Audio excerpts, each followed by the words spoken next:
Hello, NEET aspirants. Welcome to my YouTube channel, NEETflix.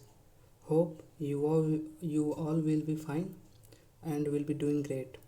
आपकी NEET की preparation एकदम अच्छी चल रही होगी। उसी प्रिपरेशन को और बेहतर बनाने के लिए मैं आ गया हूँ क्वेश्चन सीरीज के साथ।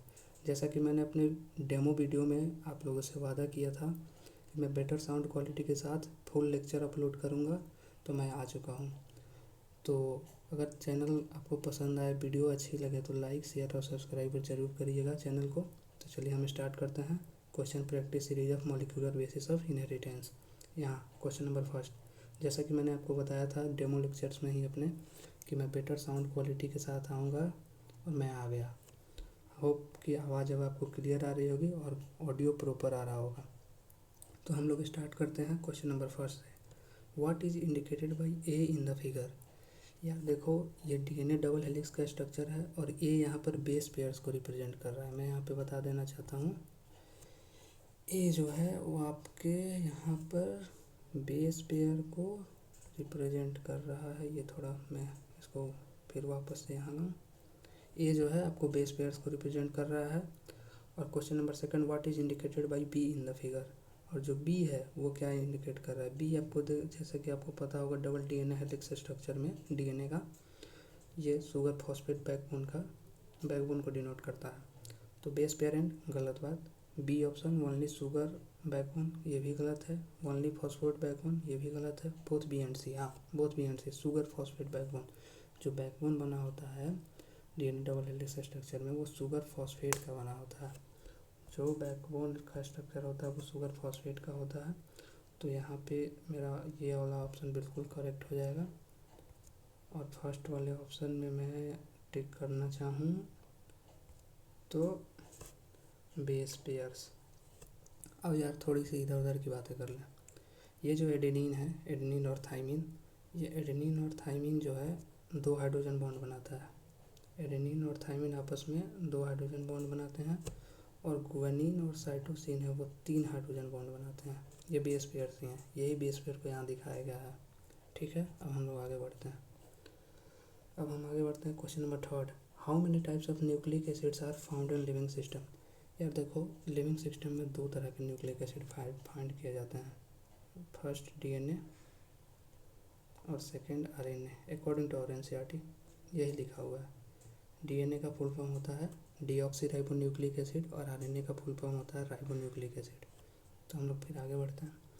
Question number four, which nucleic acid in some viruses can also act as genetic material. देखो, वैसे तो हम लोग को पता है कि डीएनए जो है वो अप्रॉक्स सारे ही लिविंग सिस्टम्स, मतलब जितने भी ऑर्गेनिज्म है उसमें होता है, लेकिन कुछ कुछ एक्सेप्शंस भी होते हैं। तो वही पूछा है, सम वायरसेज, कुछ वायरसेस में पता है आरएनए भी जेनेटिक मटेरियल का काम करता है। तो यहाँ पर अपना ऑप्शन आरएनए हो जाएगा। अब क्वेश्चन नंबर 5 की बात करते हैं। The process of making RNA from DNA is termed as. अब देखो, डीएनए से आरएनए बनाने के प्रोसेस को क्या बोलते हैं। डीएनए से आरएनए बनाने के प्रोसेस को ट्रांसक्रिप्शन बोलते हैं। और क्या, ये सेंट्रल डोग्मा आप लोग जानते होंगे ना। डीएनए से डीएनए का बनना रेप्लिकेशन, डीएनए से आरएनए का बनना ट्रांसक्रिप्शन, आरएनए से प्रोटीन का बनना ट्रांसलेशन। बस यही है। अब हम चलते हैं question number 6, the genetic code क्या है। Option A is a sequence of nucleotides on RNA, गलत बात। Determines the sequence of amino acids in protein, बिल्कुल सही स्टेटमेंट है। जो जेनेटिक कोड है वो डिटरमाइन करता है sequence of amino acid in proteins. अब आते हैं question number 7, the process of protein synthesis in biological system is termed as. Biological system में जो प्रोटीन सिंथेसिस का प्रोसेस उसको क्या बोलता है। अभी मैंने आपको बताया कि प्रोटीन का जो सिंथेसिस होता है उसको बायोलॉजिकल सिस्टम में ट्रांसलेशन बोलते हैं। आरएनए से प्रोटीन का बनना, आरएनए से प्रोटीन का बनना ट्रांसलेशन कहलाता है। अब आते हैं DNA is a polymer of. DNA किस चीज़ का पॉलीमर है। डीऑक्सीराइबोन्यूक्लियोटाइड्स। किसका, डीऑक्सीराइबोन्यूक्लियोटाइड्स। यार ये छोटे छोटे क्वेश्चन हैं, इनको फटाफट जहाँ अपना समझने वाला होगा वहाँ हम लोग समझेंगे। और हाँ, एनसीईआरटी खोल कर रखिएगा, जहाँ मैं बताऊँ कि एनसीईआरटी का डायग्राम, स्टेटमेंट, ये सब है, आप एक बार गो थ्रू कर लीजिएगा। आप पूरा लेक्चर के बाद भी एक बार एनसीईआरटी पढ़ लीजिएगा, कोई दिक्कत नहीं आएगी, समझ में आएगा एनसीईआरटी। अब देखो, for given figure for questions 9 to 11। Figure जब 9 से 11 तक कुछ क्वेश्चन है उसको आपको इसको डायग्राम के हिसाब से आंसर देना है। What is indicated by A in the figure. A ये पता है, ये शुगर वो सॉरी, ये जो है वो 5 डैश फॉस्फेट को रिप्रेजेंट कर रहा है। यहाँ फॉस्फेट ग्रुप होता है 5 डैश एंड पे ए। अब second, what is indicated by B in the figure. ये जो बी है वो फिगर में क्या रिप्रेजेंट कर रहा है, बी, ये 3 डैश हाइड्रोक्सिल ग्रुप को। अरे यार, ये डीएनए का तुम्हारा 5 डैश एंड होता है और ये 3 डैश एंड होता है, तो 5 डैश एंड पे फॉस्फेट ग्रुप होता है और 3 डैश एंड पे OH ग्रुप होता है, हाइड्रोक्सिल। वही तो पूछ रहा है, बस सिंपल। आगे बढ़ो। तो आगे हम लोग बढ़ते हैं। अब हम लोग आगे बढ़ेंगे question number 11, what does the figure represent. अब बोल रहा है ये फिगर ओवरऑल किसको रिप्रेजेंट कर रहा है। सिंपल भाई, देख, ये न्यूक्लियोटाइड का सीक्वेंस है और बहुत सारे न्यूक्लियोटाइड जोड़ दिए तो पॉलीन्यूक्लियोटाइड हो जाएगा, बात खत्म। बस इतना ही सिंपल है यार। थोड़ा सा बेसिक चीज़ को ध्यान में रखोगे, क्वेश्चन सॉल्व करोगे तो मज़ा आ जाएगा। एनसीईआरटी ले कर बैठो बस। अब आता है the length of DNA is defined in terms of, पहला नंबर ऑफ न्यूक्लियोटाइड्स और सेकेंड बेस पेयर्स। देखो डीएनए का लेंथ, ये थोड़ा मैं समझा दूँ। जैसे मान लो ये न्यूक्लियोटाइड है, न्यूक्लियोटाइड्स के सीक्वेंस है, ये सारे न्यूक्लियोटाइड्स जुड़ते चले गए तो नंबर ऑफ न्यूक्लियोटाइड्स भी करेक्ट है। और बेस पेयर्स, भाई इसी में तो बेस पेयर इंक्लूड होगा, डीएनए के स्ट्रक्चर में ही तो बेस पेयर इंक्लूड होगा। तो सबको मिला के both option A and B correct है। Length of DNA is defined in terms of number of nucleotides as well as base pair. ये एनसीईआरटी का स्टेटमेंट है, आप एनसीईआरटी खोल कर रखे हैं तो वहाँ पे देखिए, लिखा होगा ज़रूर। अब आते हैं क्वेश्चन नंबर 13, और बैक्टीरियोफाज 5174 हैज। देखो इसका याद करने का एक ट्रिक है, भूल जाओगे आप लोग। तो 5386 न्यूक्लियोटाइड्स होते हैं, तो आपको याद कैसे रखना है, 5 और 3 8 होता है और 6 एक याद रख लीजिए। 5 और 3 जोड़कर 8 मिलेगा और 6 याद कर लीजिए, बस। मैं इससे ज़्यादा कुछ नहीं हेल्प कर सकता हूँ उसमें। तो क्वेश्चन नंबर 14 स्टार्ट करते हैं। Bacteriophage lambda has dash base pairs in nucleic acid. इसको भी याद रखना है। बैक्टीरियोफाज क्या है, वायरस है। बैक्टीरियोफाज बोल दिया ना, जो वायरस बैक्टीरिया को अटैक करते हैं उनको बैक्टीरियोफाज बोलते हैं। और ये इसमें भी आपको याद रखना है, बेसिक ट्रिक से ही मैं आपको याद कर दूँ। 48502 है ना, तो 48 में 2 जोड़ दो 50 मिल जाएगा। क्या, 48 में 2 जोड़ दो 50 मिल जाएगा, 48,502। अब आते हैं हम क्वेश्चन नंबर 15 पे। Which of the following holds true for E coli. E coli के लिए क्या होल्ड करता है। तो यार देखो मैं बताऊं, अब आप इसमें से स्टेटमेंट पढ़ो एक एक। ई कोलाई है रफली 40 मिनट्स ऑफ डबलिंग टाइम, गलत बात है, 20 मिनट्स ही होता है, ये गलत स्टेटमेंट है। ई कोलाई पैरासाइट, गलत बात, गलत बात। 4 × 10⁹ थोड़ा ना होता है, 10⁶ होता है। 4 × 10⁶ लॉन्ग जेनेटिक मटेरियल, यह बिल्कुल करेक्ट स्टेटमेंट है। तो हम लोग आपको बता दें, मैं यहाँ पे आ चुका हूँ। अब हम लोग स्टार्ट करते हैं क्वेश्चन नंबर 16 से। और nucleotide has the following components. Nucleotide के पास कौन कौन सा कंपोनेंट होता है, याद रखना न्यूक्लियोटाइड है, ये भी बताना पड़ेगा फिर से। देखो न्यूक्लियोसाइड और न्यूक्लियोटाइड में अंतर होता है। ये तुम्हारा न्यूक्लियोसाइड है। न्यूक्लियोसाइड में क्या क्या होता है, तुम्हारा pentose sugar plus nitrogenous base को मिला के न्यूक्लियोसाइड बोलते हैं। और जो तुम्हारा न्यूक्लियोटाइड है, न्यूक्लियोटाइड में हम पेंटोज शुगर, नाइट्रोजनस बेस और फॉस्फेट की बात करते हैं। किसकी एक बार फिर से क्लियर कर लो। न्यूक्लियोसाइड में पेंटोज शुगर और नाइट्रोजनस बेस के और रहेंगे, और न्यूक्लियोटाइड में पेंटोज शुगर, नाइट्रोजनस बेस और फॉस्फेट। तो nucleotide has the following components. और फॉस्फोरस बेस, गलत बात है, फॉस्फोरस का बेस थोड़ा होता है, नाइट्रोजनस का बेस होता है, nitrogenous base, phosphate group and ribose sugar. Yes, it's clearly true statement. Hexo sugar नहीं होता है, हेक्सो 6 शुगर का होता है, पेंटोज 5 शुगर का होता है, ये याद रखना है, गलती नहीं करना है यहाँ पे। अब आता है which of the following is not a pyrimidine. देखो प्यूरिन और पायरिमिडीन भी मैं बता ही दूँ आप लोगों को। प्यूरिन को याद रखो Ag से, Ag बराबर प्यूरिन। और कट से याद रखो, कट से पायरिमिडीन। ठीक है, आई होप कि ये आपको क्लियर हो गया होगा। अब याद करो, which of the following is not a pyrimidine. Pyrimidine कौन सा है? एडेनिन। एडेनिन और गुआनिन प्यूरिन है ना भैया। बाकी थाइमिन, यूरेसिल और साइटोसिन पैरिमिडीन का एग्जाम्पल। और पूछा है कि कौन सा नहीं है, तो एडेनिन। चलिए आगे बढ़ते हैं। What is represented by the figure. देखो यहाँ एक सुंदर कन्या है। ये सुंदर कन्या का हेयर फॉलिकल से एक सेल लिया गया, इसके क्रोमोसोम का एनालिसिस हो रहा है, फिर कंप्यूटर डेटाबेस में फिट हो रहा है। ये क्या है? तो ये ज़्यादा कुछ नहीं है, ह्यूमन जीनोम प्रोजेक्ट है। एनसीईआरटी का डायग्राम है ह्यूमन जीनोम प्रोजेक्ट में। अब आते हैं क्वेश्चन नंबर 20 पे। और nitrogenous base is linked to the pentose sugar through. Nitrogenous base pentose sugar के थ्रू किससे जुड़ा होता है? बता दे। Nitrogenous base link to pentose sugar through N glycosidic linkage. भाई नाइट्रोजिनस बेस की बात कर रहा है। Nitrogenous base N glycosidic linkage से जुड़ा होता है और फॉस्फेट ग्रुप फॉस्फोएस्टर लिंकेज के साथ जुड़ा होता है। ठीक है, आगे बढ़ते हैं। In context of genetic material base plus sugar constitute. अभी मैंने ऊपर बता ही दिया, बेस और शुगर को मिला के क्या बोलेंगे? वही पेंटोज शुगर और बेस को मिला के न्यूक्लियोसाइड, और इसमें फॉस्फेट जोड़ देंगे तो न्यूक्लियोटाइड बन जाएगा। होप कि आपको धीरे धीरे कंसेप्ट क्लियर हो रहा है वीडियोज़ के through he. In the context of genetic material nucleotide consist of. देखो यार, फिर वही न्यूक्लियोटाइड। अभी ये पूछ लिया न्यूक्लियोसाइड और न्यूक्लियोटाइड, तो उसमें बस खोजो नाइट्रोजन बेस, राइबोज शुगर और फॉस्फेट ग्रुप। अभी मैंने बताया कि हेक्सो शुगर होता नहीं है, 106 कार्बन का शुगर होता है, तो हेक्सो शुगर नहीं होता है। और ये भी तो हो सकता है न्यूक्लियोसाइड और फॉस्फेट को भी जोड़ के तुम न्यूक्लियोटाइड बोल सको। तो बोथ ऑप्शन ए एंड सी तुम्हारे हिसाब से मतलब मोस्ट करेक्ट रहेगा और यही आंसर जाएगा। Uracil is associated with which sugar. Uracil कौन से शुगर से एसोसिएटेड होता है? यार देखो ये अच्छा क्वेश्चन है। समटाइम्स राइबोज नहीं भैया, हमेशा राइबोज के साथ होता है, ओनली राइबोज। ये बिल्कुल सही स्टेटमेंट। जेम्स डीऑक्सीराइबोज ये भी गलत स्टेटमेंट है और हेक्सोज ये भी गलत है। यार देखो, मैं तुमको मल्टीपल चॉइस क्वेश्चन सॉल्व करने का एक ट्रिक बताऊं। पहले जो ऑप्शन नहीं हो सकता है ना, उसको भी काट दिया करो। पहले ना करना भी सीखो। केवल हाँ नहीं, हाँ में ही बहुत ज़्यादा गलती होता है, तो पहले ना करना भी सीखो।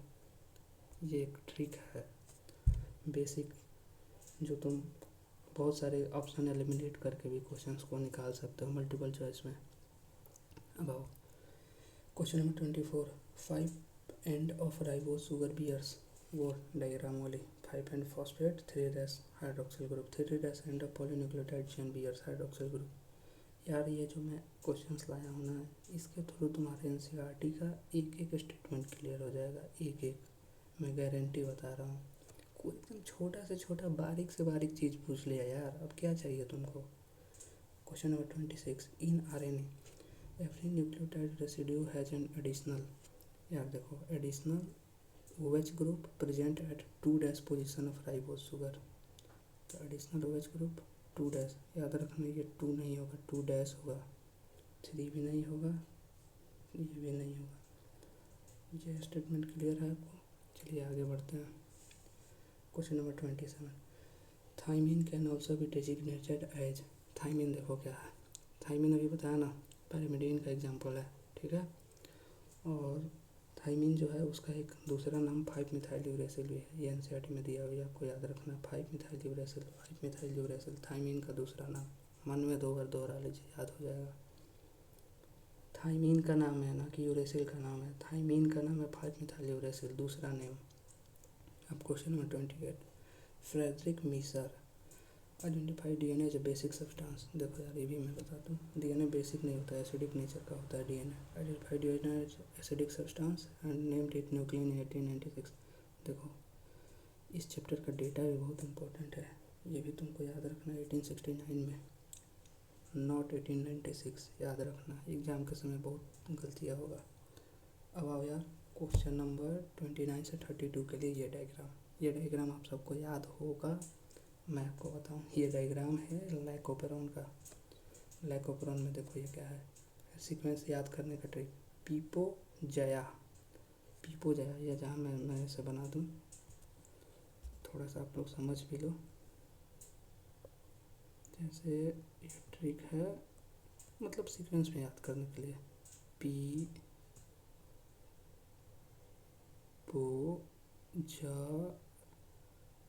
या पीपोजया। पीपोजया से याद रखो, ये सीक्वेंस याद हो जाएगी आपको, ठीक है। मैं यहाँ पे गंदा नहीं कर रहा हूँ डायग्राम को, आप लोग के लिए सही कर रहा हूँ। अब देखते हैं ये बेसिकली पूछा गया है, पूछा what is indicated by M in the figure. यार एम क्या है, अभी मैंने बताया ना, वाई जीन। ये जेड वाई ये क्या है, स्ट्रक्चरल जीन्स है, तो वाई जीन को डिनोट कर रहा है। जेड वाई ए, जेड बीटा ग्लैक्टोसाइडोज को करता है, वाई परमिएज को करता है, और ए जो है वो ट्रांस एसिटाइलोज को करता है। और देखो ये क्वेश्चन में पूछ भी दिया है, आगे क्वेश्चन होगा तो उसमें ये ट्रांस एसिटाइलेज को डिनोट करता है। आई होप कि चीज़ें आपको धीरे धीरे क्लियर हो रही होंगी। अब आते हैं क्वेश्चन नंबर 30, ये इसी डायग्राम से रिलेटेड है। What is indicated by R in the figure. आपको वीडियो बैक करने की ज़रूरत नहीं है, मैं आर को भी दिखाऊंगा। यार देखो ये आर किसको बोल रहा है, याद है, ये आर जो तुम्हारा है वो रिप्रेसर प्रोटीन है। क्या है, रिप्रेसर प्रोटीन। तो आर जो है वो तुम्हारा रिप्रेसर प्रोटीन है। Question number 31, what is indicated by N in the figure. मैं फिर डायग्राम पे आपको लेकर चलता हूँ, और ये पूछ रहा है एन क्या है इस फिगर में। एन मैं आपको बताऊँ, ये एन आप ध्यान से देखें तो ये स्ट्रक्चरल जीन है, स्ट्रक्चरल जीन से एमआरएनए बन रहा है। तो ये एन जो प्रोसेस है वो कौन सा प्रोसेस है, ट्रांसक्रिप्शन का प्रोसेस है। किस चीज़ का प्रोसेस है, आप देख लीजिए, ऑप्शन देख लीजिए, मेरे को कोई दिक्कत नहीं है, मेरे को कोई जल्दबाजी नहीं है। Question number 31, what is indicated by N in the figure. ये एन रहा, फिगर में क्या इंडिकेट कर रहा है, ऑप्शन देखिए। इंडक्शन गलत बात है, रेप्लिकेशन नहीं, ट्रांसक्रिप्शन। ट्रांसक्रिप्शन हुआ क्योंकि एमआरएनए बन रहा है ना यार, डीएनए से एमआरएनए बनना क्या ट्रांसक्रिप्शन कहलाता है। अब हम आते हैं क्वेश्चन नंबर 32। क्वेश्चन नंबर 32 में what is indicated by Q in the figure. Same, फिर इसी फिगर पे मैंने आपको बता दिया है, ये क्या है क्यू, ट्रांस एसिटाइलेज। क्या है, ट्रांस एसिटाइलेज। तो इससे क्या हुआ कि आपका जो भी लाइक ऊपर है उनका एक ओवरऑल मॉडल होता है, ओवरऑल जो डायग्राम है वो आपको क्लियर हो गया। अब आप एनसीईआरटी के देखो, मैं जो बता रहा हूँ ज़रूरी नहीं वही क्वेश्चन आए। अब तुम उसमें से कोई भी टर्म गायब कर दो, अपने आप से क्वेश्चन पूछो कि ये भी क्वेश्चन बन सकता है, ये भी क्वेश्चन बन सकता है, इसके लिए मैं बता रहा हूँ। बाकी मेरे को कोई पर्सनल वो थोड़े ना है भाई। अब आओ question number 33, JD Watson and FH. Crick utilised x ray diffraction data produced by. देखो मैरिस विल्किंस और रोजालिंड फ्रैंकलिन द्वारा एक डेटा था, और वो लोग वाटसन और क्रिक इनके डेटा को यूटिलाइज करके डबल फाइनल जो मॉडल है double helix structure of DNA वो दिए। ये लोग बेसिकली किसी दूसरे का डेटा यूज किए थे। अब देखो एरविन चरकाफ फाउंडेड, ये एनसीईआरटी का स्टेटमेंट है, एनसीईआरटी में जाकर पढ़ लेना, इसमें बहुत लोगों को कन्फ्यूजन होता है, बहुत लोगों को कन्फ्यूजन होता है, इसलिए मैंने ये क्वेश्चन रखा है। क्वेश्चन नंबर 34 है एरविन चरकाफ, इसमें याद डायरेक्ट याद रखो, ratio of adenine by thymine is equal to constant and guanine by cytosine is equals to constant. बस यही, बस इससे ज़्यादा कुछ नहीं याद रखना, मैं जितना बोल रहा हूँ याद रखो, क्वेश्चन हो जाएगा। DNA has two strands which are dash to each other. क्या होते हैं डीएनए के दोनों स्ट्रैंड्स, बताओ।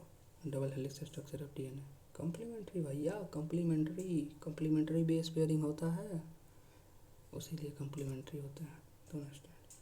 ये आओ, ये तुम्हारा ट्रांसक्रिप्शन का डायग्राम है, ये देखो ट्रांसक्रिप्शन का जो प्रोसेस चल रहा है वही तो दिखाया गया। हाँ तो आओ इसमें देखते क्या क्वेश्चन पूछा है। What is indicated by A in the figure. आ जाओ देख लेते बेटे, ए क्या है, ए वही यार एक्सॉन, ए अपना वही एक्सॉन है। एक्सॉन क्या होता है, कोडिंग सीक्वेंस। क्या है, CS है, CS कोडिंग सीक्वेंस। सारी कोडिंग इसी के पास होती है, जिस प्रोटीन बनाने की इंफॉर्मेशन इसी के पास होती है। What does B represent in the figure. यार देखो बी को बेसिकली हटा दिया जाएगा तो इंट्रॉन है, इंट्रॉन। ये टर्म ध्यान से पढ़ लेना, एक्सट्रॉन फैक्ट्रॉन पे टिक मत मार के आ जाना बेटे, नहीं तो एग्जाम में 4 नंबर ही आसान क्वेश्चन में गलती करवाता है। अब आते question number 38, the backbone of DNA double helix consist of. पहला क्वेश्चन याद करो, सुगर फॉस्फेट का बैकबोन, बस हो गया ख़त्म, इतना ही आसान है यार, एक बार क्वेश्चन कर लोगे ना सारा एनसीईआरटी का एक एक लाइन एक एक स्टेटमेंट क्लियर हो जाएगा।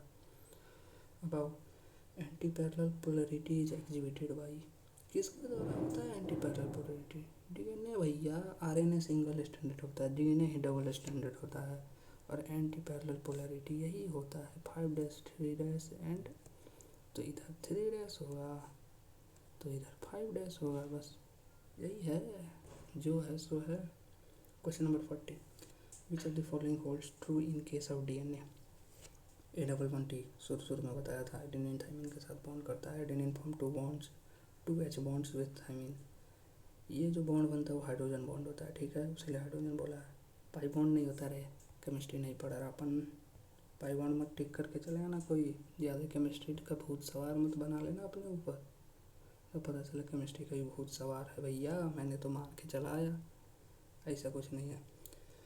Question number 41, 3 hydrogen bonds is activated by which DNA bases in the double helix structure? बता ही दिया था, शुरू में ही क्लियर कर दिया था यार, मैंने कुछ चीज़ें बताई। G triple bond, C guanine cytosine के साथ 3 हाइड्रोजन बॉन्ड बनाएगा, बस वही क्वेश्चन है, घिसा पिटा question. Double helix model of DNA has a pitch of, यार देखो पिच क्या होता है? पिच जो है ना, हेलिकल सिमेट्री जो भी होता है, हेलिकल सिमेट्री उसके लिए डिफाइन करते हैं। एक टर्न में कितना जैसे ये मैं बना दूँ, मान लो इसके एक टर्न में, ये मान ले एक पूरा टर्न है, तो इस टोटल को, ये भैया इस टोटल को हम पिच बोलेंगे।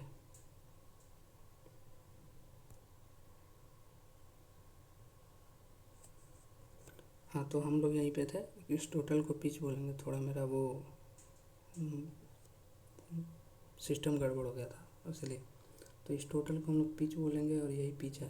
तो यार देखो, डीएनए का जो पिच है, double helix model of DNA है जो पिच ऑफ, एक देखो 3.4 नैनोमीटर और 34 एंगस्ट्रॉम, दोनों ही सही है। अरे यार मैथमेटिकल डेटा के साथ खेल दिया, थोड़ा बहुत खिलवाड़ किया है, इसको तुम लोग ध्यान से देख लेना एक बार डेटा, हालांकि डेटा बिल्कुल करेक्ट है। नैनोमीटर बड़ी क्वांटिटी है, एंगस्ट्रॉन छोटी क्वांटिटी है, इसलिए 3.4 नैनोमीटर और 34 एंगस्ट्रॉन। देखने में लग रहा हो कि यार तो एंगस्ट्रॉन ही बड़ी क्वांटिटी है, नहीं, नैनोमीटर बड़ी क्वांटिटी है, याद रखना। बायो वाले बच्चे बहुत गलती करते हैं मैथ में। Question number 43, double helix model of DNA proposed by Watson and Crick has how many base pair in one turn?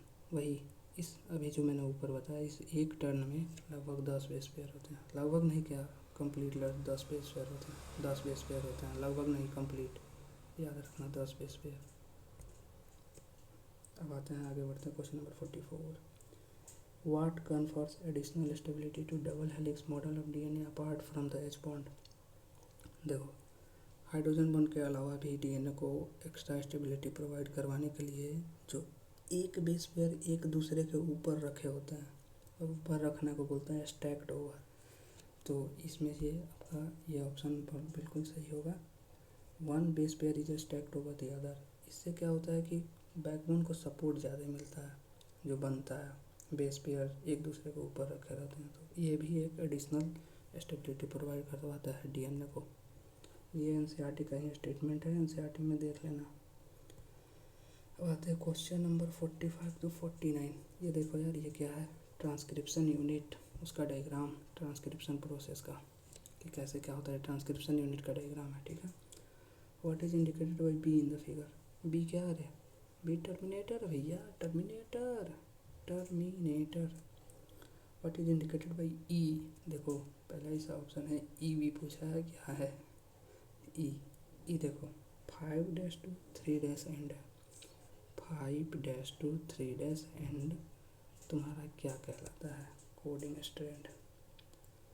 अब आओ question number 47, what does D represent? इसी फिगर को ध्यान से देखो, 3-5, और मैं इसी को क्यों 3-5 बोल रहा हूँ, यहीं से क्यों 5-3, क्योंकि जहाँ से ट्रांसक्रिप्शन स्टार्ट होता है ना, ये प्रोमोटर होता है, और इसी के रेस्पेक्ट में जितने भी नोमेनक्लेचर है, कोडिंग स्ट्रैंड, टेम्पलेट स्ट्रैंड, सब इसी के रेस्पेक्ट में पढ़ा जाता है, उसी लिए, ठीक है।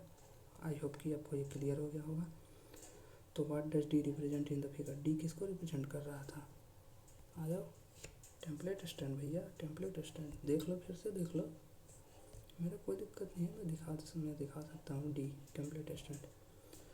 अब आओ question number 48, what is indicated by A in the figure. A क्या है? ए अभी मैंने बताया प्रोमोटर, तो ए को प्रोमोटर टिक करो। 48 ए प्रोमोटर। अब आते question number 49, what does C represent in the figure. सी किस चीज़ को रिप्रेजेंट कर रहा है? तो अब मैं तुमको बताऊँ, ये जो सी है ना, ये टोटल ये और ये, तो ये जो सी है वो तुम्हारा स्ट्रक्चरल जीन को रिप्रेजेंट कर रहा है। किसको रिप्रेजेंट कर रहा है? Structural gene. अगर ऑप्शन में होगा तो हम टिक करेंगे। है, बिल्कुल है, सी स्ट्रक्चरल जीन को ही रिप्रेजेंट कर रहा है।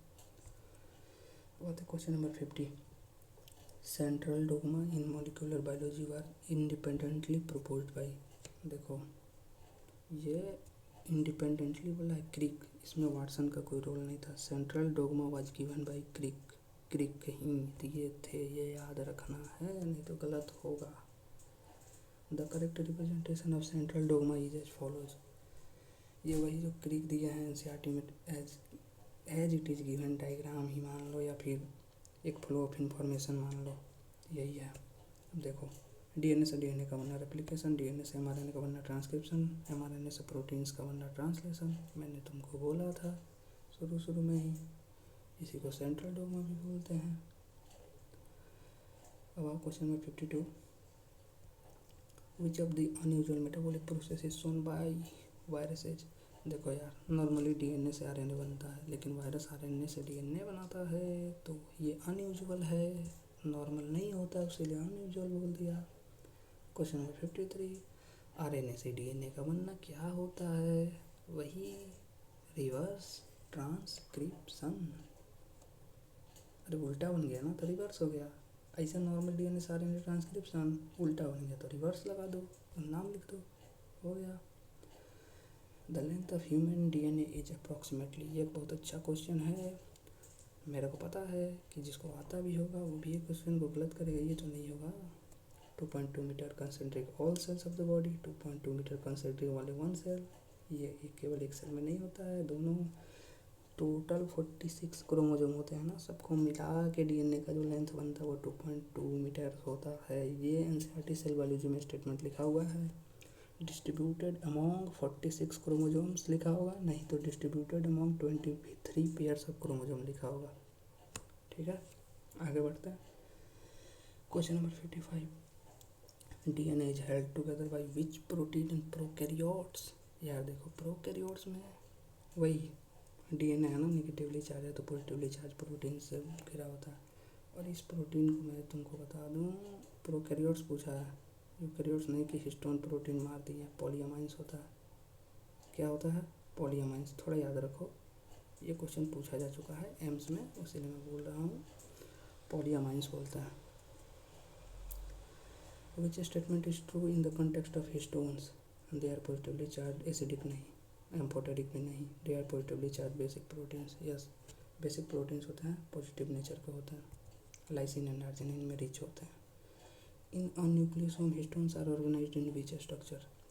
देखो, हिस्टोन ऑक्टामर, वही पैकेजिंग ऑफ डीएनए हेलिक्स में हिस्टोन ऑक्टामर का डायग्राम दिया हुआ है, वो जाकर देख लेना, ऑक्टामर के फॉर्म में होता है histones. The initial structure formed at the beginning of coiling of DNA around histones. Initial structure क्या बनता है?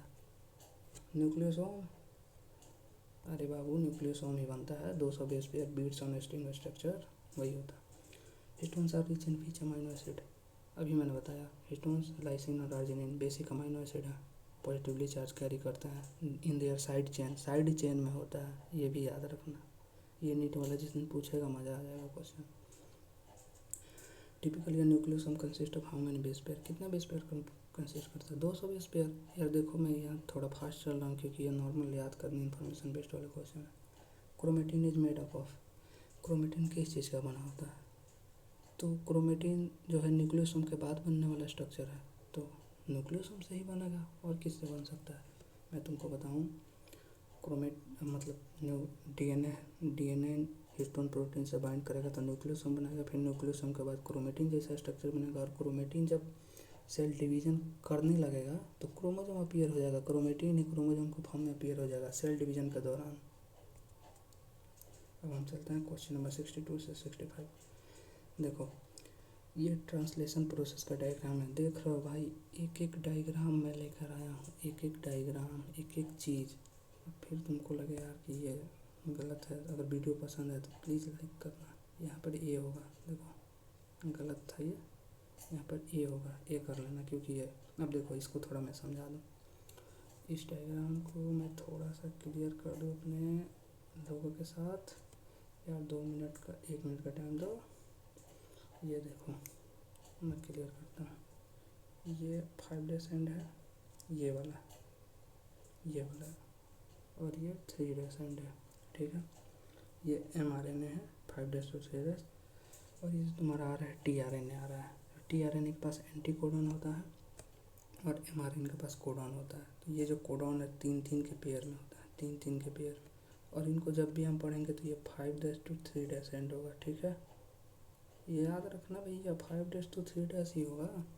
और एंटी कोडॉन पे जो स्ट्रक्चर आएगा उधर से जो बन के आएगा वो 3 डेज to 5 डेज, मतलब इसका 5 डेज इधर होगा, तभी तो कम्प्लीमेंट्रिटी मेंटेन होगी, समझे। मैं इसको हटा देता हूँ, तभी तो कम्प्लीमेंट्रिटी मेंटेन होगी। अब मैं आगे बढ़ता हूँ। मैंने थोड़ा सा बता दिया आप लोगों को क्योंकि बताना मैंने समझा कि ज़रूरी है, डेट्स वाई। अब आते हैं 62 से 65 में। Which end of mRNA is shown by A in the figure. मैंने बता दिया अभी, mRNA फिगर में 5 डेसेंड भैया, 5 डेसेंड इसी फिगर में, ए यहाँ है, बी ये है, देख लो ध्यान से।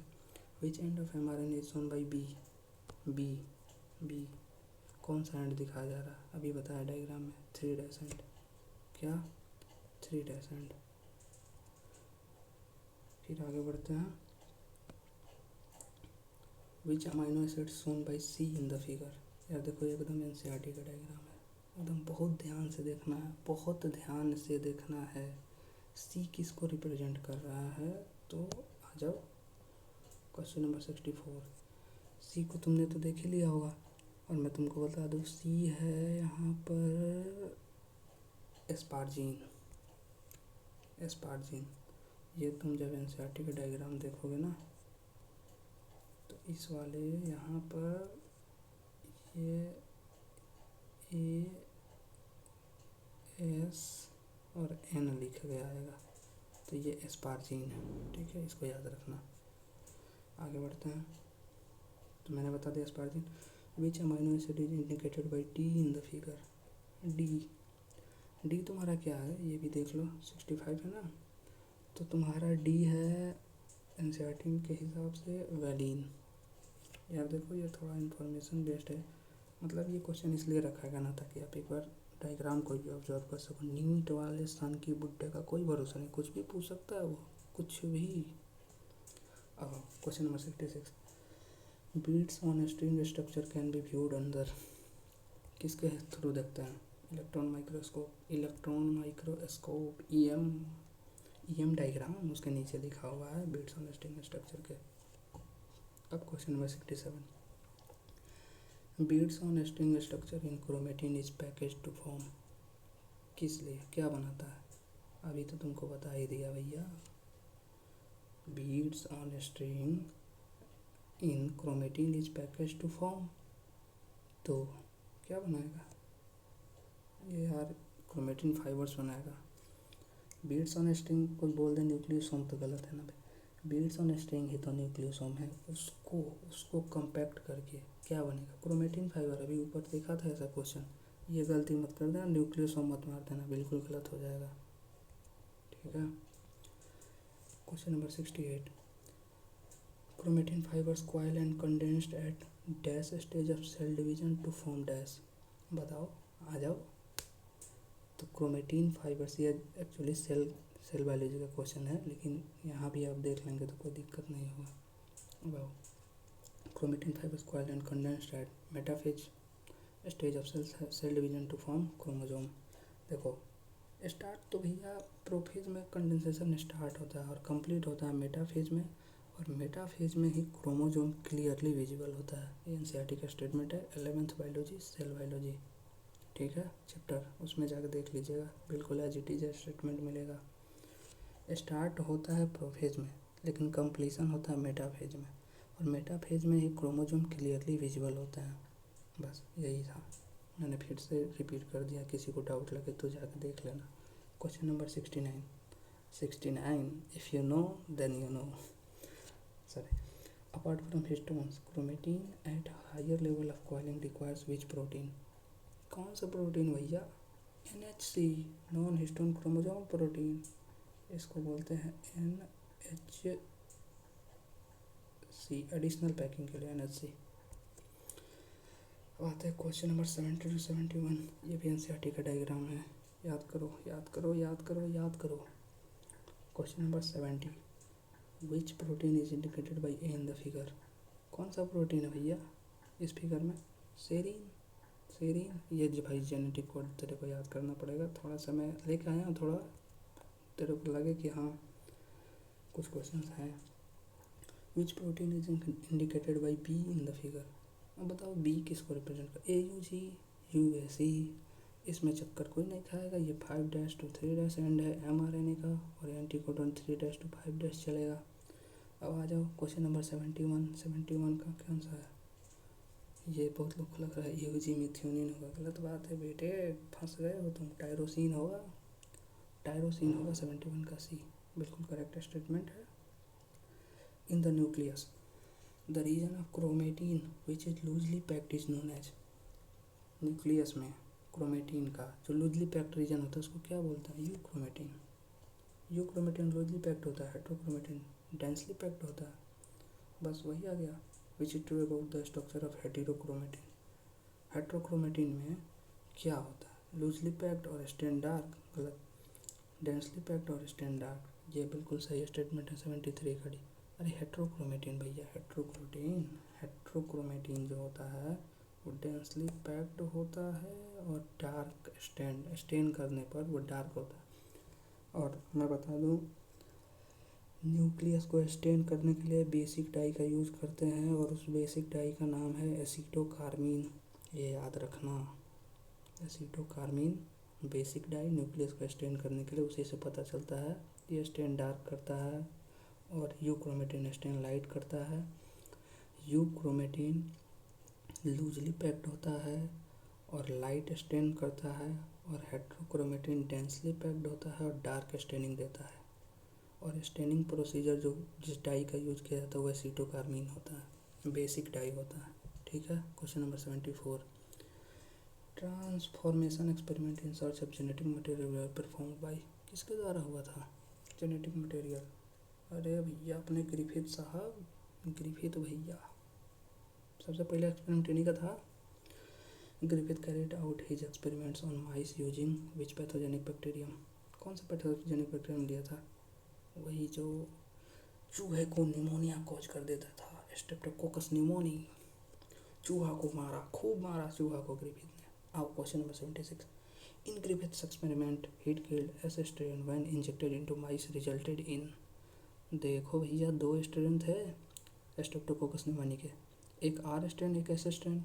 आर स्ट्रेन रफ था उसका मतलब आउटर प्रोटीन कोट, और एस स्ट्रेन का आउटर प्रोटीन कोट स्मूथ था। तो इसके चलते एस वाला डिजीज कॉज करता था, आर वाला डिजीज कॉज नहीं करता था। तो एस वाला जब अंदर जाता था तो माइस को मुआ देता था, मार देता था, और आर वाला जाता था तो उसके ऊपर मतलब स्मूथ पॉलीसेकेराइड की कोटिंग ना होने के चलते वो मतलब उसके अंदर होस्ट के अंदर सर्वाइव नहीं कर पाता था, और एस वाला सर्वाइव कर जाता था तो उसको निमोनिया कॉज कर देता था, और निमोनिया के चलते माइस मर जाता था। तो इन Griffith experiment heat killed S strain when injected into mice resulted in. तो चूहा को मुआ दिया भैया, तो चूहा को मुआ दिया। अब ऑप्शन पढ़ते हैं, डिजीज कंडीशन ओनली, या फिर डेथ ओनली, या फिर नो डिजीज और डेथ, और हाइब्रिड फॉर्मेशन। तो यहाँ पर हम बात करेंगे डिजीज कंडीशन, मतलब सॉरी डेथ भी तो कर देता था, डेथ ओनली, सही बात है। क्वेश्चन नंबर 77 का ओहो सॉरी देखो मैं खुद गलत कर बैठा। सॉरी सॉरी सॉरी सॉरी यार, वही हो ना, मेरा कंसंट्रेशन थोड़ा सा लैक हो गया। हीट किल्ड ऐसे स्ट्रेन है ना, तो कोई डिजीज़ नहीं करेगा, नो डिजीज और डेथ। हीट किल्ड था, मर चुका था ऑलरेडी, तो कैसे मारेगा। सॉरी। अब the transforming principle in Griffiths experiment was detected. ये बोल रहा ना कि ट्रांसफॉर्मेशन प्रिंसिपल कब डिटेक्ट हुआ, कब हुआ बताओ। जब heat killed S strand of S pneumoniae were injected in R strand. याद करो ना, हीट किल्ड को डाला था तब आर स्ट्रैंड एस स्ट्रैंड में कन्वर्ट हो गया था, तो वही बात है बस। बाकी ऑप्शंस पढ़ लेना, बाकी ऑप्शंस गलत ही हैं। ये गलत, ये गलत, ये गलत, मैं पढ़ नहीं रहा हूँ, एक बार आप लोग पढ़ लेना, देख लेना अपने हिसाब से। मैं आगे बढ़ता हूँ। Oswald very, Colin McLeod and McLean McCarthy 1933 to 1944 worked to determine the dash nature of transforming principle in Griffith experiment। कौन सा? तो यार एनसीईआरटी में एक टॉपिक है biochemical characterisation of transforming principle, और इसमें इन तीनों साइंटिस्ट का नाम लिखा हुआ है। तो बायोकेमिकल क्या, प्रोटीन, डीएनए, आरएनए, वही सब निकाला गया। बायोप्रोटीन, बायोकेमिकल कैरेक्टराइजेशन वही होता है। जिस रिसर्च में डीएनए, आरएनए और प्रोटीन का एनालिसिस किया जाता है उसको बायोकेमिकल एनालिसिस बोलते हैं। बात ख़त्म, आगे बढ़ो। Figure given for question 79-22। ये देखो क्या है, ये डीएनए रेप्लिकेशन का डायग्राम है। What is indicated by D in the figure. D किसको रिप्रेजेंट कर रहा है बताओ बताओ बताओ, बोलो बोलो। 5-3 कंटिन्यूस सिंथेसिस है 79 का। ये जो स्टैंड बन गया 5-3 तो कंटिन्यूस सिंथेसिस को इंडिकेट कर रहा है। What does B represent in the figure. B है तुम्हारा टेम्पलेट डीएनए।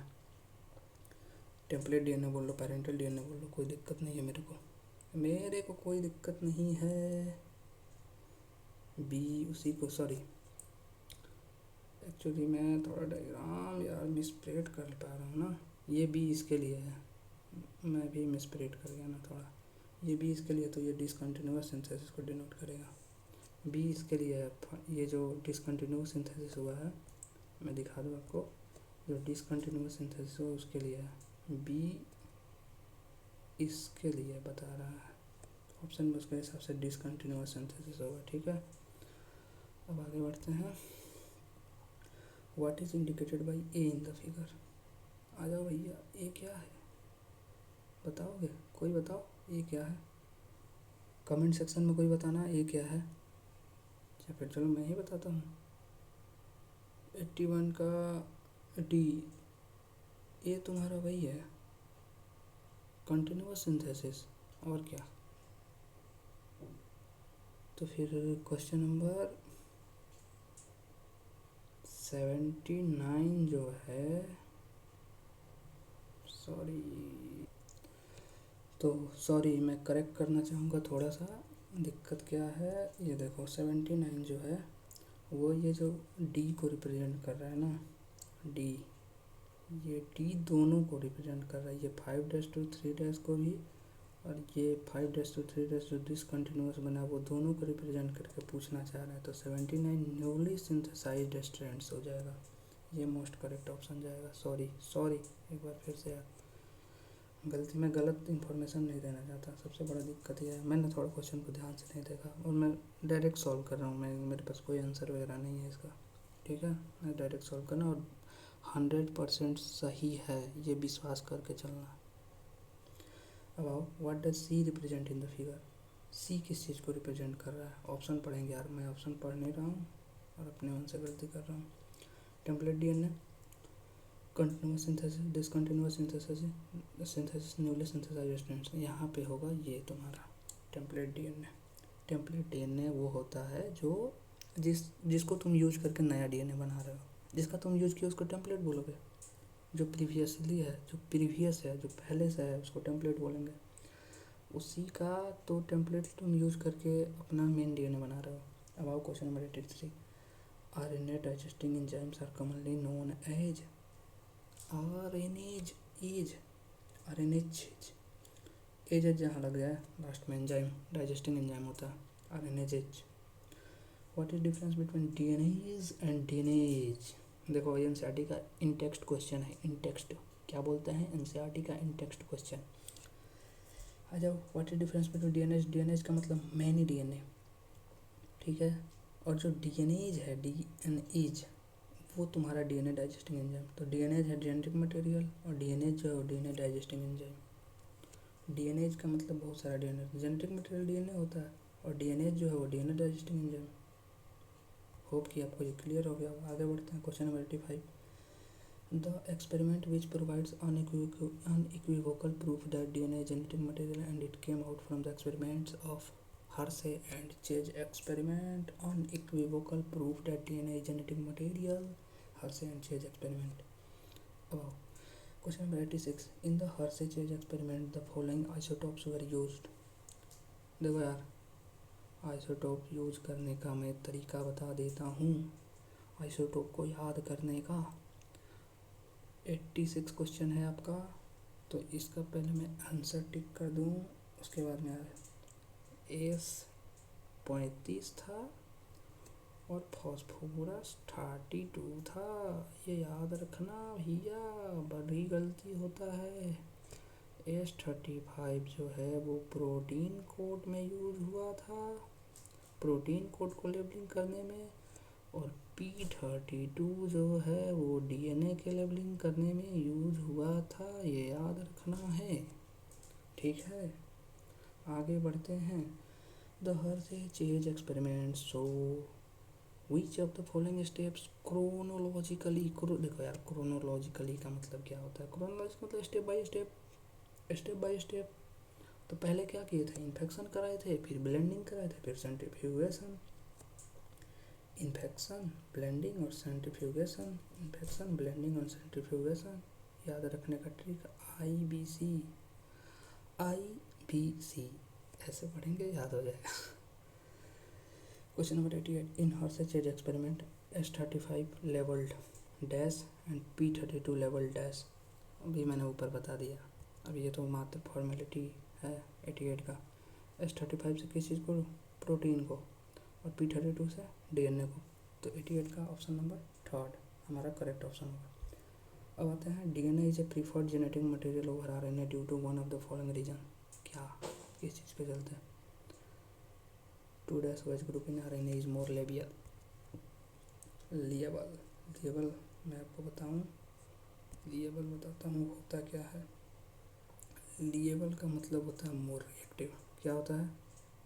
बोल दे भैया, मोर रिएक्टिव, ठीक है, कहीं इजली रिएक्ट कर जाएगा। बात है question number 90। Which was the first genetic material? Maximum लोग ढहाएंगे इसमें, मैक्सिमम लोग ढह जाएंगे। RNA, अबे RNA पहला जेनेटिक मटेरियल था बाबू। RNA वर्ल्ड याद करो NCERT में। RNA was the first genetic material. RNA के बाद DNA का इवॉल्व हुआ है। पहले सिंगल स्ट्रैंड ही बना होगा, फिर double strand. DNA double strand होता है, RNA सिंगल स्ट्रैंड होता है, ठीक है। मैक्सिमम लोग ढह जाएंगे, DNA मार देंगे। DNA पढ़ते हैं, DNA स्टेबल होता है, लेकिन वो फर्स्ट पूछा हुआ है। अब आओ 91. It has not escaped our notice that the specific pairing we have postulated immediately suggests a possible coping mechanism for the genetic material. This was a statement of Watson and Crick. Semi conservative वाले में ये लोग दिए थे। ये इस statement से ही बोले थे ना कि एक पॉसिबल कॉपी मैकेनिज्म भी हो सकता है। जैसे DNA नॉर्मल वो लोग तो देख लिए थे, लेकिन ये भी बोले थे ना कि जब ये रेप्लिकेट करता होगा, कॉपिंग जब करता होगा, जब इसका कॉपी बनता होगा, तो ये इसका 50% जो हिस्सा है वो पेरेंट से आता होगा, पेरेंटल स्ट्रैंड से, और 50% खुद का इसका रहता होगा। तो 50% न्यूली सिंथेसाइज और 50% पेरेंटल DNA का हिस्सा होता था। ये वही बोलना चाहते थे बस, और कुछ नहीं। अब हम लोग चलते हैं क्वेश्चन नंबर 92 95। मेरा एम था यार 50-55 1 घंटे के करीब में लगभग 100 क्वेश्चंस कराना। अब आओ, ये देखो हर्शे एंड चेज एक्सपेरिमेंट का diagram. Hershey and chase experiment का डायग्राम अच्छे से देख लो, मैं आपको दिखा दिया। क्वेश्चन नंबर चलता है, question number 92। Which experiment is shown in the figure? अभी मैंने बताया हर्ष एंड चेज मैंने एनसीईआरटी का एक डायग्राम कवर किया है भाई। प्लीज़ अगर वीडियो अच्छा लगे तो प्लीज़ चैनल सब्सक्राइब कर देना। अभी बहुत बवाल बवाल चीज़ें लाने वाला हूँ मैं इस चैनल पे, बहुत बवाल, तुम सोच भी नहीं सकते वैसा चीज़ लाऊंगा मैं। You just can't imagine. What is indicated by A in the figure? आ जाओ। ए है क्या? ए तुम्हारा है बैक्टीरियोफाज। ए वही तो वायरस है। एनसीईआरटी डायग्राम एक बार देखना, पता चल जाएगा। ये एनसीईआरटी डायग्राम के हिसाब से डायग्राम है। ए बैक्टीरियोफाज ही है और कुछ नहीं है। ए बैक्टीरियोफाज है, बस बात खत्म। 94 what is indicated by B in the figure? आ जाओ भैया। B, what is indicated by B in the figure? B क्या है? बी बी बी बी बताऊँ मैं तुमको? ये प्रोटीन कोड है और S35 से लेवल्ड हुआ था। प्रोटीन कोड किससे लेवल होता है? S35 से। 94 क्वेश्चन नंबर 94 का ऑप्शन नंबर ए S35। ये एक्चुअली लिखा क्या है? Radio active labelled protein capsule. ये जो बी है तुम्हारा, मैं तुमको बताऊँ, ये जो तुम्हारा बी है ये radio active S35 labelled protein capsule यहाँ लिखा हुआ है एनसीईआरटी में, जाके सर्च करके देख लेना, ठीक है। अब मैं आगे बढ़ता हूँ। Question number 95 what is indicated by C in the figure? Figure पे चलो, देखो, डायग्राम को ऑब्जर्व करो। अगर डायग्राम को ऑब्जर्व नहीं करोगे ना तो बहुत दिक्कत हो जाएगी। ये क्या है? रेडियो एक्टिव फॉस्फोरस 32 लेवल डीएनए। क्या है? रेडियो एक्टिव P32 लेवल डीएनए। सी तुम्हारा है P32 लेवल डीएनए रेडियो एक्टिव। याद रखना, सल्फर और फास्फोरस रेडियो एक्टिव यूज हुए थे हर्ष एंड चेज एक्सपेरिमेंट में। 96 after application each DNA molecule has one parental and one newly synthesised strand, this scheme is referred to as semi conservative. देखो यार, semi conservative का मतलब क्या होता है? सेमी कंजर्वेटिव मतलब आधा जो पुराना वाला हिस्सा है उसको कंजर्व कर लेना, उसको रख लेना, और आधा नया वाला हिस्सा बनाना, सेमी कंजर्वेटिव कहलाता है। आगे बढ़ो। Semi conservative replication of DNA was demonstrated by. ये याद रखना, डेमोन्स्ट्रेट का मतलब क्या होता है? डेमोन्स्ट्रेट का मतलब एक्सपेरिमेंट करके। कौन बताया भैया? वाटसन क्रिक तो बोल के चले गए। एक्सपेरिमेंट करके जो बताया ना उसको डेमोन्स्ट्रेट बोलते हैं।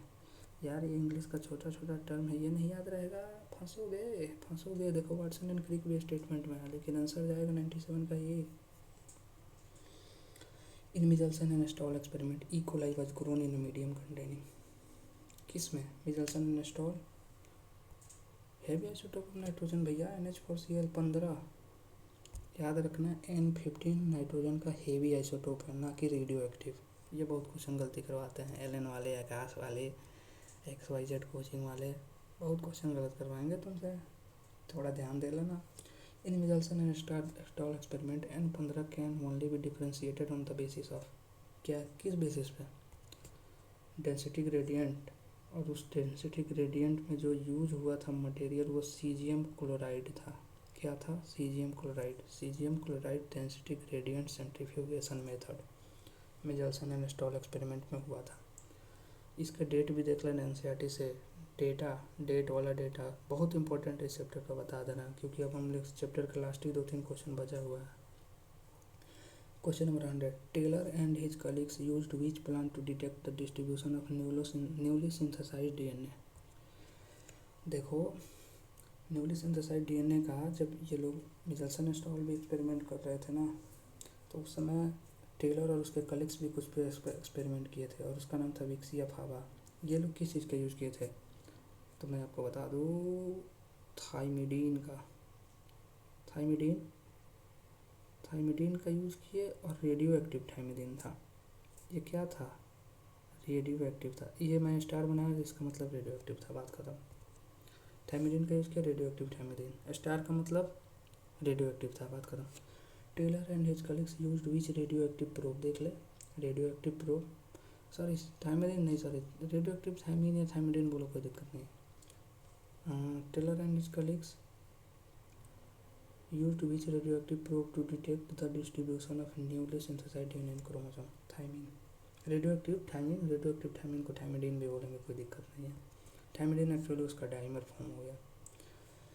Question number 102, the process of replication of DNA in E coli requires an enzyme referred to as. बताओ।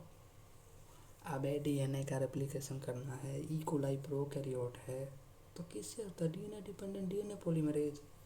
रेप्लिकेशन बोला है ना भैया, रेप्लिकेशन का मतलब तो समझते हो गए, उसी का कॉपी बना देना। रेप्लिकेशन रेप्लिका, डीएनए से डीएनए का बनना, डीएनए से डीएनए का बनना रेप्लिकेशन कहलाता है। क्या कहलाता है? डीएनए से डीएनए का बनना रेप्लिकेशन। ठीक है, तो थैंक यू इस वीडियो को देखने के लिए। आप लोग प्लीज़ वीडियो को देखिए। अरे यार, अगर तेरे को नहीं देखना भी है ना तो बस क्वेश्चन सॉल्व कर ले भगा भगा के। पता है कि इस मनहूस आदमी का मतलब आवाज़ उतना अच्छा नहीं है, नहीं सुन पा रहा है, तो क्वेश्चन तो सॉल्व कर लेना भाई प्लीज़। वीडियो अच्छा लगे तो लाइक शेयर सब्सक्राइब भी कर देना यार, चैनल में बहुत नीड है मेरे को प्लीज़।